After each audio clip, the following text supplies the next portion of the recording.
Good afternoon, everyone, and welcome to this Loops webinar towards energy autonomous medical implants. My name is Martina Marisa Neviani from Veltha, and I will moderate this today's session.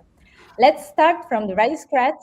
What is Loops? Loops is a webinar series that showcases EU-funded research innovation and actually creates spaces for dialogue between projects, policymakers, stakeholders around specific thematic. Today, we focus on a sort of key question, I would say. So how can we power implantable medical devices directly from the human body in a safe and reliable way over long term, of course? That's the main question. And we will approach this question from two, I would say, complementary approaches. So from one side, from Blood2Power project, which actually uses triboelectric nanogenerators to harvest mechanical energy from blood flow and power a battery-free intelligent from the project. And from the other side, we have INTEGRATE project, which actually develops bio-integrated soft actuators and bio-inspired patient's own metabolic energy. So I'm pleased to give the floor to Inês and Andreia for the presentation of Blood2Power project. After their talk, we will move to INTEGRATE project with Alessandro and Michael. And then we will follow with a joint discussion and a Q&A session. So I really invite the audience to write the question, and then we will read them at the end, and we will give some answer. Thank you all for joining, and now it's my pleasure to give the floor to Inês and Andreia for Blood2Power presentation.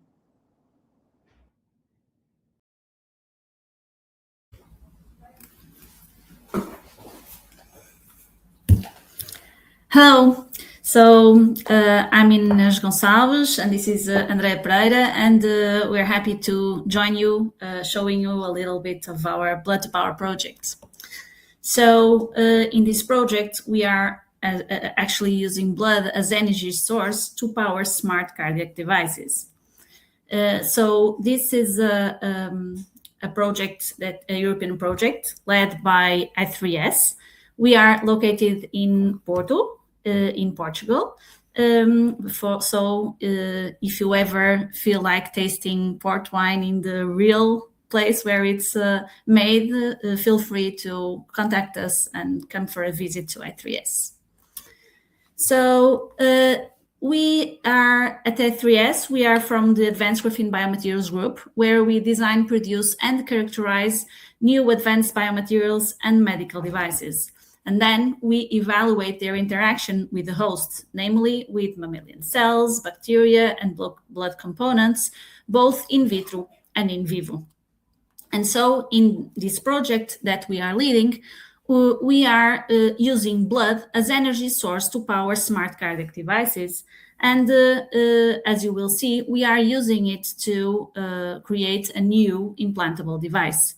So we are part of, this is an EIC Pathfinder project, and we are part of a challenge, which is towards the healthcare continuum technologies to support radical shift from episodic to continuous healthcare. And I think on this, all of these devices that are powered by alternative energies will have a very important role. So our consortium is composed by ourselves at I3S, by here in Porto, by our partners that are located also in Porto in the Faculty of Engineering, which have expertise on energy harvesting, with our partners from San Sebastián in Tecnon, the Technical University of Navarra, that are specialized in electronics, and our partners at the Medical University of Vienna with a specialty in medicine. So together we make this Blood2Power consortium. So probably you know that cardiovascular disease are the deadliest problem on Earth, killing one person every 2 seconds. So this actually occurs when we have a blockage in our arteries, and this can occur mainly either in the heart or in the legs, in the limbs. And when it happens, we need to perform a surgery called the bypass surgery, where we use a vessel or a graft to go from one part of the heart where it's the flow is still occurring to another one below to reestablish the blood flow to all that area. So the gold standard is to use autologous grafts, which are grafts harvested by the person, and use them in these arteries that are blocked. But they are not always available. They need to be harvested from somewhere else, which is obviously not good, and they have associated comorbidities, such as infection. So due to this high failure rate leading to death or amputation, it shows that we have a really huge need to real-time monitoring of these vascular grafts' performance. So they end up saving people, but at the same time, we know they will fail in a matter of time.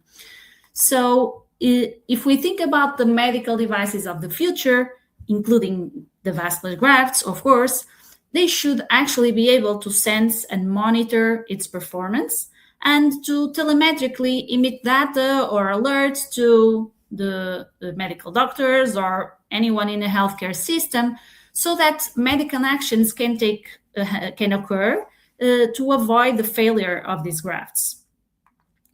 So the big problem in the implementation of this Internet of Medical Things is that we still have a big problem, especially in implantable devices, which are the limited use of batteries to power them. Because the batteries that nowadays are used, they're usually very large or bulky, they have very short lifespans, and they may release toxic components.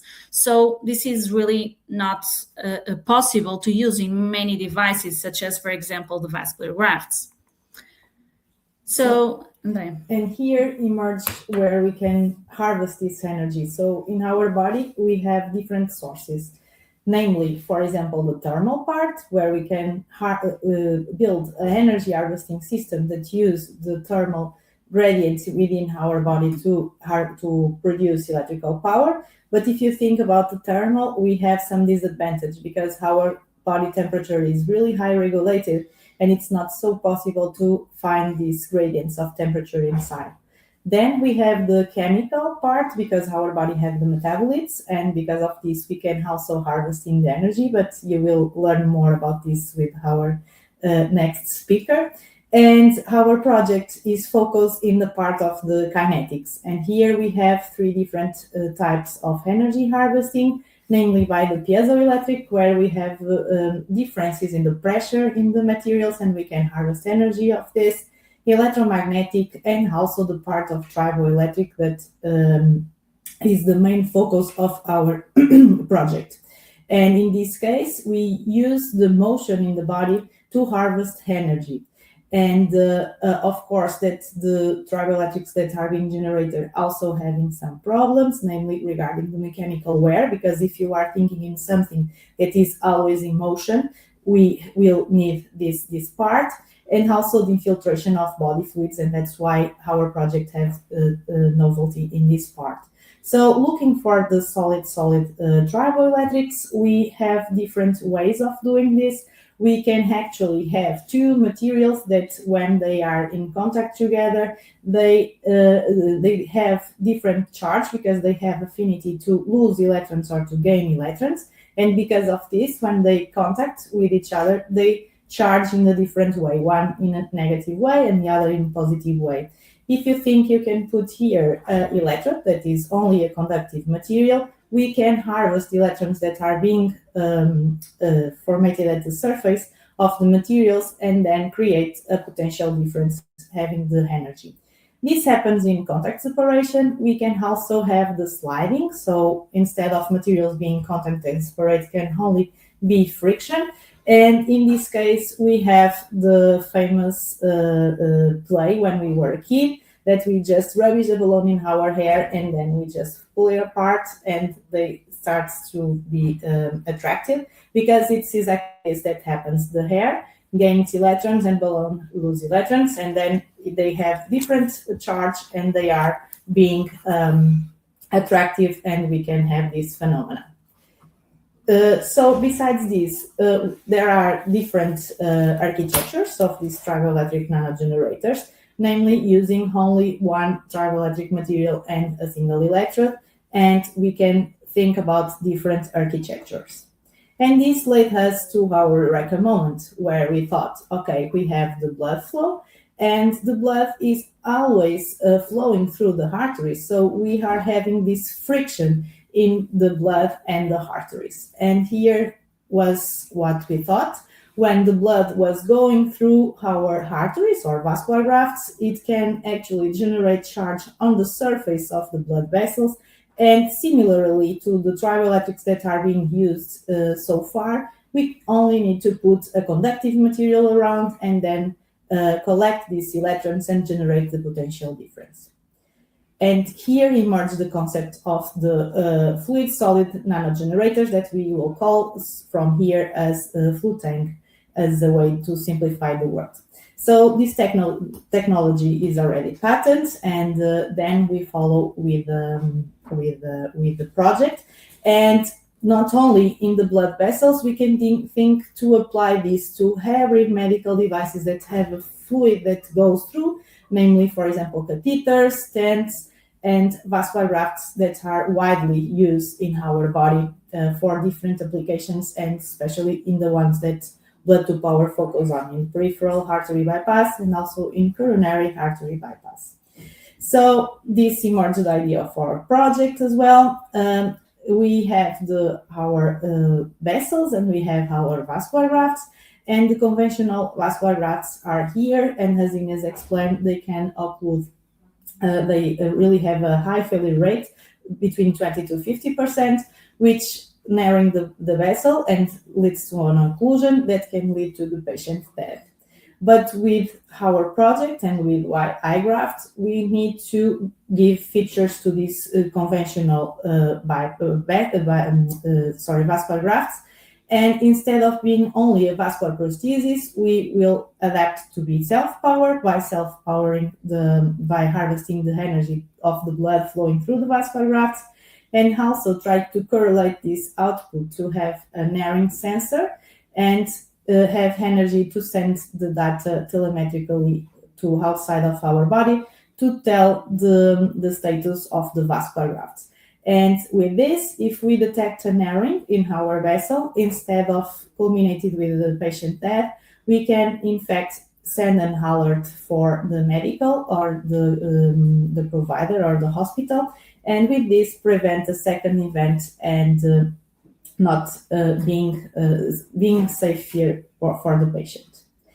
So the objectives of the project are in fact to validate this technology, the fluid tank technology with the blood flow, and also explore the usage in intelligent vascular grafts as narrowing sensor and send this telemetrically for outside of the body. So our iGraft, we intend to have the first battery-free intelligent vascular graft that is not only a vascular prosthesis, but is a energy harvesting system and a narrowing sensor that can monitoring the graft performance 24/7, and also that can emit an alert wirelessly to the medical care. So I will show you the results that we have here. We start to do this in vitro with mimic the blood flow, physiological blood flow. And in fact, we were able to harvest energy in this way. And we have also a correlation between the flow rate and also the output that we generate. If we have a higher flow rate, we can generate more energy, and with this having more power in the end. We also use this in synthetic vascular grafts and also human vessels, because some of the vascular grafts are also autologous, so we were interested in this part. And we can see that we can also generate energy not only with synthetic materials, but also with human vessels, and can reach outputs up to 7 volts and 10 volts for the synthetic grafts. We already start our setup in vivo, validating the results in vivo if we can generate energy from the blood flow. And for this, we use the porcine model, and we did it in live native vessels of the animal. And we can see that we have peaks here, and we can generate energy from that. And also using synthetic vessels, we also validate this in vivo. So what can we do with this energy is also what we were curious about. So we can already storage it, so we can use it anyway afterwards. We can storage in a capacitor. And we can also use it as a flow sensor. And this part is important to develop the eye graft, because we have a correlation with the blood flow and the electrical signal. So like this, we have a self-power sensor. And also, as proof of concept, we can light up some LEDs and use it and visually see the energy that we can produce. So, of course, as Inês mentioned, this is a consortium. We have people from I3S, University of Porto, Tecnum, and Medical University. We have also clinical advisors with us that help us to tune the eye graft and to turn it into a clinical solution in the future. So, thank you for your attention.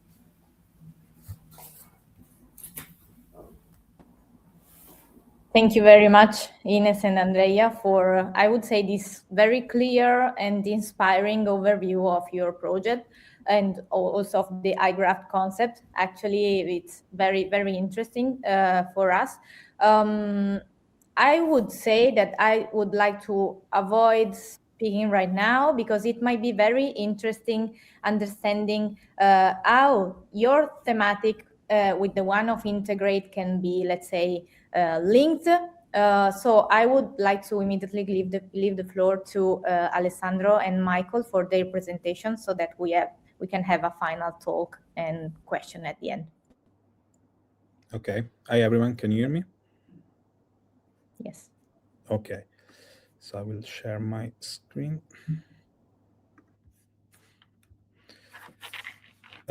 So hi, everyone. I'm Alessandro Ianiro, and I'm the scientific coordinator of the INTEGRATE project, which is also an EIC Pathfinder and is co-financed by the European Union and by Switzerland.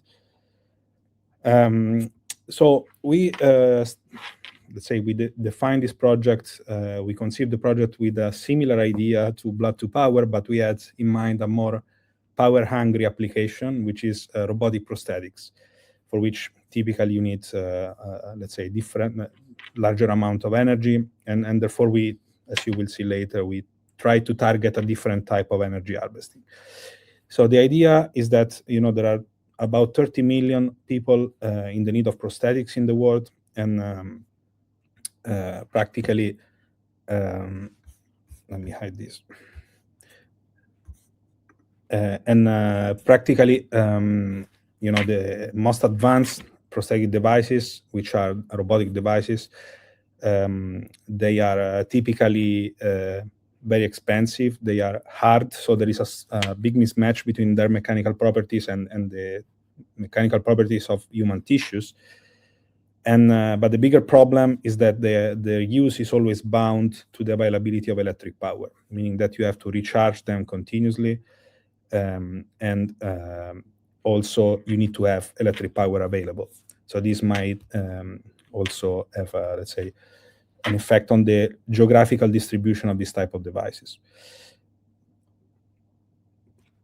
So the idea behind the INTEGRATE was to practically work on two technologies in parallel. One was to define a new way to make soft prosthetics, developing a way to developing new artificial muscles that can either integrate it within the body or integrate it into soft robotic prosthetics. And I will not speak about this part because here we focus more on the energy harvesting. But the idea is that with the technology we have in mind for the soft artificial muscles, this muscle should be really power efficient, and therefore we think that we can, in principle, power them using another source of energy which is inside the body, which is not really a chemical energy, but is a form of energy that the body uses to, which is called ion concentration gradient. So in our cells we have pumps that pump practically sodium and potassium in different directions and create a concentration gradient. And this gradient is a source of energy if you can kind of harvest it. And similar things happen in other parts of the body, like for instance in the stomach.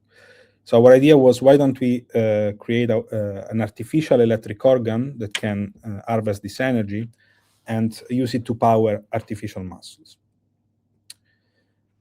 So before I give you a bit of details, so the project structure, the consortium involves 5 partners. The Adolphe Merkle Institute in Switzerland, where the bionic muscles and the electric organ are mostly developed. And then there are CNRS and Eindhoven University that support the experimental activities with theory. And we have also a university from Roma, Tor Vergata, which is actually helping us with more engineering tasks, for instance, 3D printing the artificial muscles, and also designing, a bit the device for the electric organ.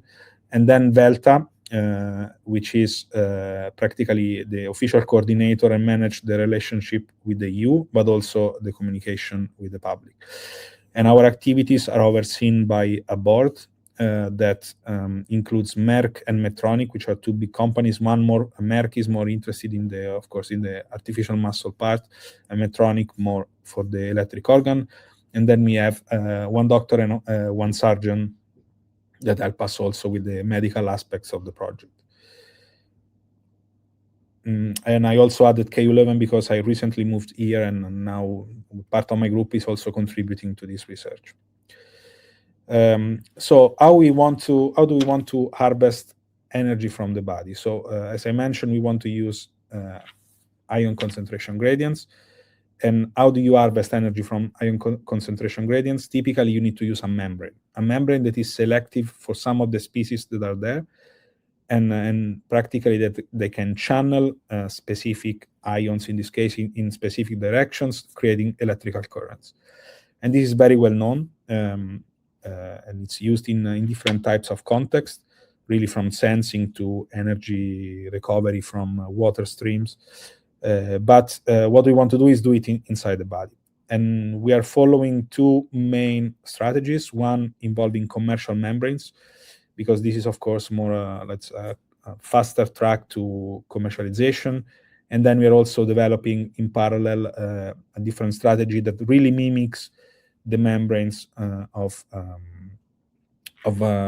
cells, so really using a bio-inspired approach. And in a few minutes, Michael Meyer will give you a better overview of the strategies, especially on the bio-inspired ones.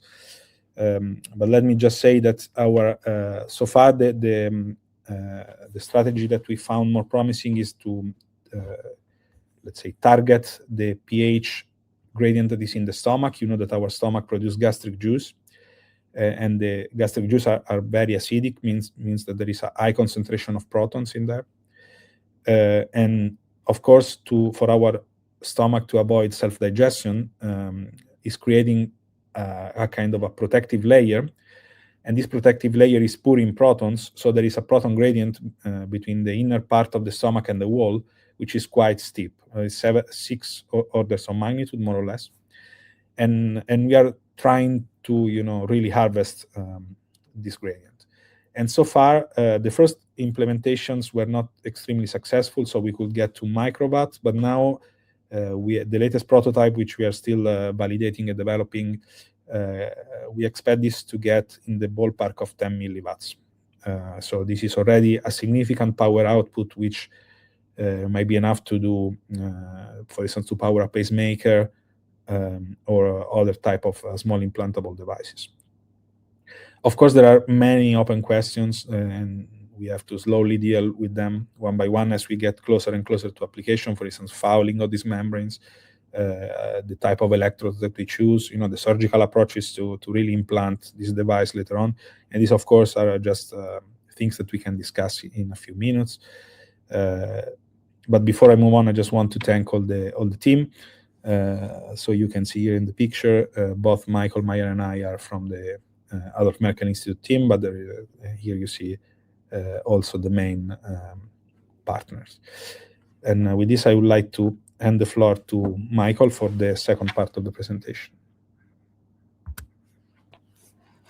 Excellent. Thank you very much, Alessandro. Yes, my name is Michael Meyer. I'm talking to you from Switzerland here in Fribourg. And let's see, let's see, how do I, here, sorry, yes. Okay, yeah, you should hopefully see this now in full screen mode. I hope that's the case. Alessandro, can you tell me real quick? Do you see the full screen? Yes. Okay, excellent, thanks. All right, so I will talk to you a little bit in more detail about these bio-inspired artificial electric power sources. Maybe the most interesting part of this presentation might be the actual natural inspiration for this work. And you see here two animals you might have heard about. On the left side, the electric eel, who's actually not an eel, it's in really life, it's a knife fish. But you can see here on the bottom, these animals are able to create stunning electrical outputs of very high voltage and considerable power at peak.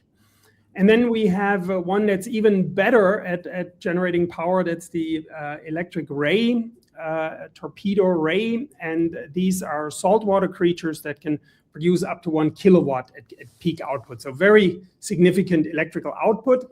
And the cool thing about this is that all of this power is, of course, generated within the constraints of biology. This is all just from salt gradients, and there's no metal electrodes involved. So this can be done. I think that's the main important message here. There are biological systems that are able to generate very significant powers, at least for short periods of time, in a pulsed way. Okay, so our goal in the group for the next 5 to 10 years is to develop an implantable artificial electric organ that recharges using metabolic energy. It's, of course, one issue is to keep these devices going as these animals are able to do, and that's a big challenge that we're working on. But I would like to give you a little bit of an insight of how this power is generated in, for example, the electric eel here. And for that, we can zoom into the so-called electric organ of this animal. Maybe one thing that's interesting is that 80% of the length of this animal are composed of the electric organ. So this is essentially mostly an electric organ with a little bit of fish around it, if you want. And you can see here in detail the arrangement of electrically active cells, so-called electrocyte cells, that are arranged in series. That's important, so that the small voltages are additive, arranged in series across the length, so up to 6,000 of these cells are in such an electric organ behind each other, and then in stacks with insulating tissue in between, here shown in purple. And if you zoom in and look at one such electrocyte cell, you can see there's an extracellular space that has a high sodium concentration and an intracellular space inside of the electrocyte that is high in potassium concentration. And then there's membranes, like Alessandro mentioned, that are selective or can selectively be opened to let sodium ions diffuse into the cell and potassium ions to diffuse out. And when that is triggered by a nerve signal, then this movement of ions generates a so-called transcellular voltage of 150 millivolts. So there's a voltage across one such cell from the left red compartment to the right red compartment. This repeats at the same time in a synchronized way over the entire electric organ by a nerve signal. Okay, and so then how could one possibly mimic such an electric organ? And we chose to explore this with hydrogels. And what you see here is an array of hydrogel lenses. These are so-called precursor solutions that you can then cure to form so-called hydrogel lenses. And if you make two such arrays that are complementary, and in red you have a high salt concentration, in blue a low salt concentration, in green a cation selective hydrogel, and in yellow an anion selective hydrogel. And if you bring those together in this motion here, and that essentially mimics the nerve signal, it brings everything together in one swift motion, and then you can set up these electrical potential differences inspired by the fish that then across every 4 of these hydrogel lenses generate about a voltage of 180 millivolts, and that is then additive through the sequence of this device. And you could see here we generate 110 volts using 2,500 cells in this way. So that showed that you can actually generate significant voltages, but one problem was that this long arrangement of hydrogel lenses led to a very high internal resistance. And that's one thing that the electric ray, the torpedo ray, solves much better by making flat cells with higher surface area. That's shown here. And we then went on to mimic that arrangement by using a paper that was soaked in gel. So we obtained a material that was easy to handle and very thin with high surface area. And by stacking these, you can now see we can power a small microprocessor, here shown on the bottom, that black thing, that then triggers these different LEDs to be illuminated. And all the power for this comes from such a gradient battery, which you can see here on the left, also in comparison size-wise to a human thumb. You get the idea. It's about the size of a AA battery.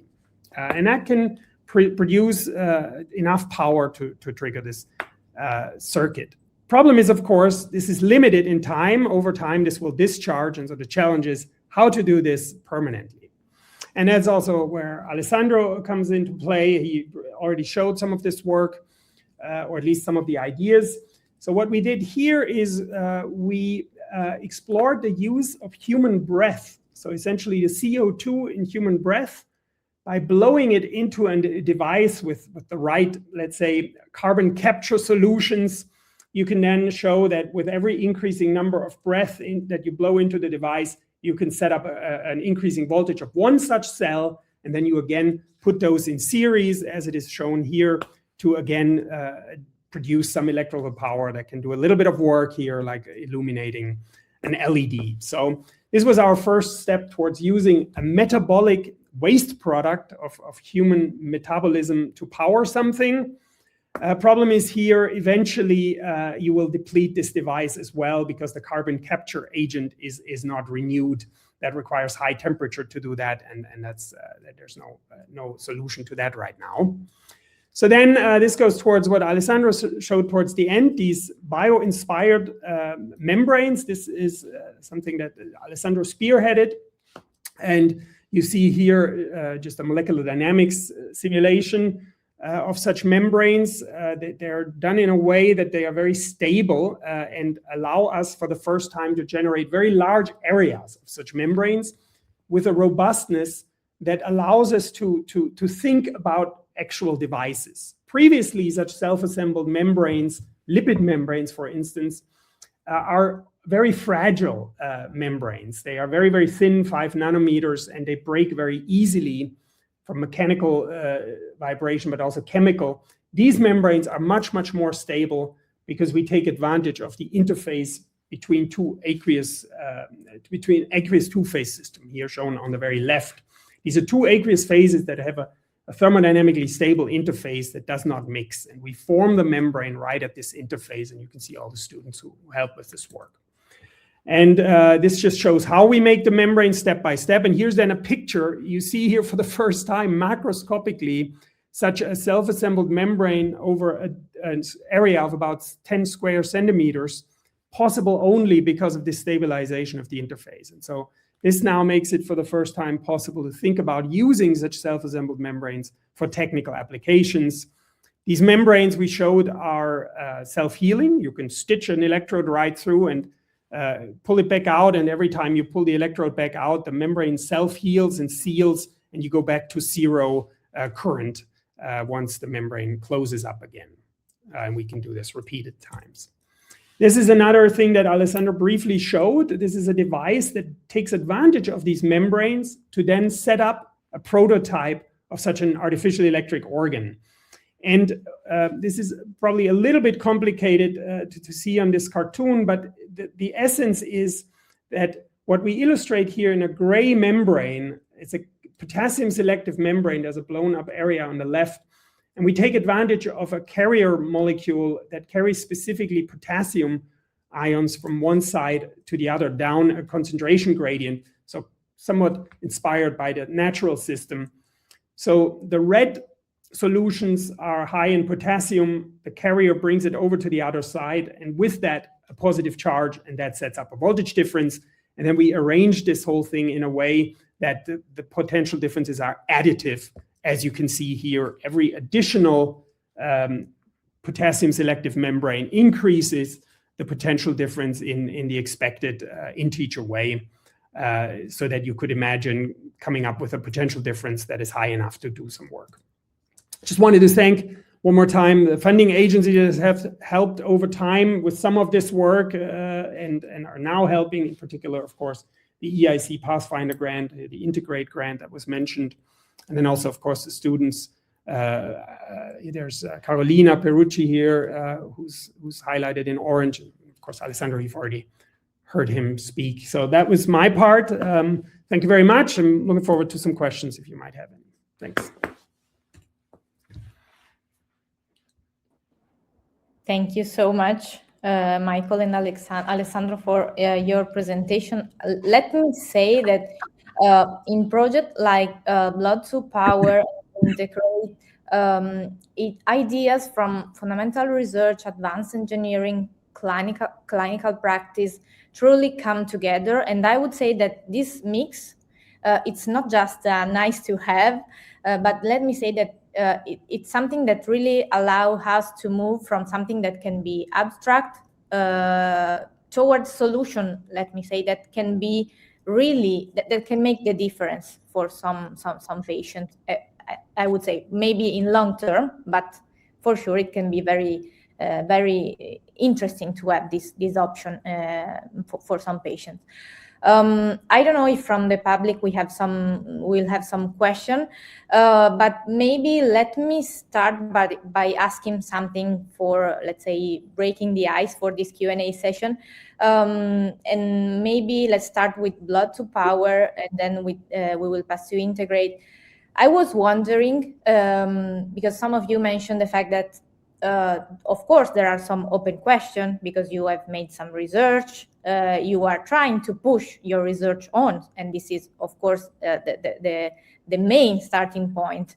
But right now, considering the status of your project, if you could remove one barrier today, I don't know, technical barrier, regulatory barrier, cultural barrier, I don't know, whatever kind of barrier that you are seeing right now, which one would make the biggest difference for your specific project?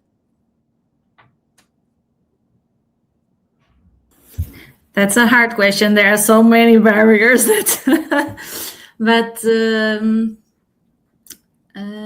I don't know, maybe being a medical device, I guess, and being like an electronic implantable medical device, I think that a big barrier will be the regulatory part, I guess. So I think that is, but we are actually trying to work around it. So not towards it, because we are in contact with people from already some regulatory offices that are specialized in this area, and trying to already from the design of the prototype point of view, already trying to address all these parts, because we have issues in the materials part, in the electronics part, so it's everywhere. So this integration design into the final form in a way that is acceptable in terms of performance and also regulatory approval, it's hard. But yeah, I think that's mainly it. Thank you. I think that from Integrate point of view, they will be on more or less on the same page, but Alessandro or Michael, if you want to reply. Well, if I could remove something, I would remove the second law of thermodynamics, but to get much more energy. But yeah, no, besides jokes, because we are a bit more in a fundamental step still, but it is true, eventually, if this technology proves to be viable, we will end up with the same roadblocks, I guess. Yeah, I mean, maybe just on a hopeful note, it's just very, I guess, nice to know that these animals can actually do it. It can be done. And the question is, of course, if we can do it, and there's a big question and there's a lot of challenges, but the cool thing is it can be done. You can generate significant power from gradients of salt using all within the constraints of biology. That's cool, and I think that should give us all some hope that at some point some of these things will be achieved. So how do you see your technology maybe in 10, 15 years, or at least what do you hope for your technologies? Michael, maybe let's start with the Integrate. Yeah, I mean, I would love personally to be able to come up with a prototype device that can really convert chemical energy into an electrical output continuously. So as long as you provide food, for example, in the form of lactate or other molecules that might be available somewhere in the body, you can continue, and it doesn't have to be continuously delivering power, but at least charge some capacitor or something and then take power on demand, like Blood2Power was also proposing. That would be wonderful. I don't have 10 more years. I will retire before that, so hopefully it can be done before that. Thank you, Michael. We will still be around. Andreia, do you want to? Yeah. In case of Blood2Power, I think that what Inês said about the barrier of the regulatory, it's really a barrier to put the device in the market. But the technology, I think that is quite simple in a way that we have the blood there. We already have the vessels. The vascular grafts are also commercially available and already approved from the FDA. The only thing that we need to do is to add on a device that is coupled in the outer part of the vascular graft, so it will be not in contact with the blood. So I believe, and maybe it's a dream, but that in 10, 50 years we can see the eye graft in the market, and also different devices that are smart, because we are going towards this within our human body, because we already have smart house, smart cities, and smart health is just coming, and I think the that's natural now, step. yeah, it's the era of these devices. And the energy harvesting is one of the big issues, and we are addressing from this part, but also all the other types of energy harvesting, if it starts to be efficient, it will boost this kind of devices go towards something that is intelligent and that can change the paradigm in the medical devices. Thank you so much, Andreia. I saw from Alessandro and Michael that there is a sort of agreement there. So yeah. Thank you so much. I cannot see a question from the public, but maybe let's somehow close with something that is much more near to the patient point of view. Do you think that from their perspective, they might need some sort of specific kind of communication to better understand what is the impact of those kind of researches, or do you think that it will be easier from their perspective? So much more difficult from the medical point of view, from the construction point of view, but it will be easier at the end, so with the patient, or do you think that we will have some barriers also there? Yeah, that's actually a very good question, and we all wondered about that. And we actually have a specific work package in our project dedicated to that, because we had like a survey and interaction with people around to understand what is their actual knowledge about this Internet of Medical Things, and trying to understand if they have a medical device that can send alerts, who should those alerts be sent to, if they want to know it, if only the medical doctors should know it.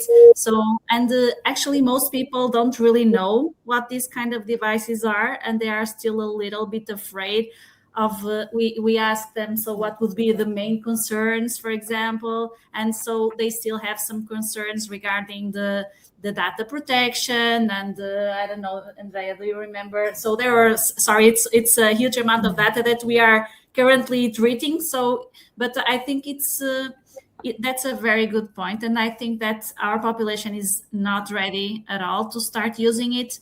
But now more and more we see the smartwatches, and then the Whoops, and so I think that more and more devices are coming, and of course people use them. Most of them are still wearable, so not implantable devices. But I think that people will start getting used to them, and then when the time comes to use the implantable ones, probably it will be a little easier. But I think that it's also our job to highlight these points and also educate the population on these topics. Yeah, maybe I can just add that, in fact, people, when knows what Internet of Medical Things are and smart implants, they said that they want to have it. So we are in a good track, and people, after understanding what it is, they want to have this on their devices. So yeah, I guess at the end it will depend also on how invasive is the procedure compared to what is the alternative. For instance, for pacemakers, replacing a battery is invasive, yes, but it's every 8 years, 10 years. Yeah. So if a person that is 60, 70 have the choice of replacing a battery once in a lifetime or some other more invasive procedure, they might not agree. But if it's less invasive, then for sure, so this. But it may be equally invasive, and they have the chance to know if it's failing or not, or if it needs to be charged at some point. Exactly. I think the idea here is to make it more so the people outside know exactly what is happening in the device.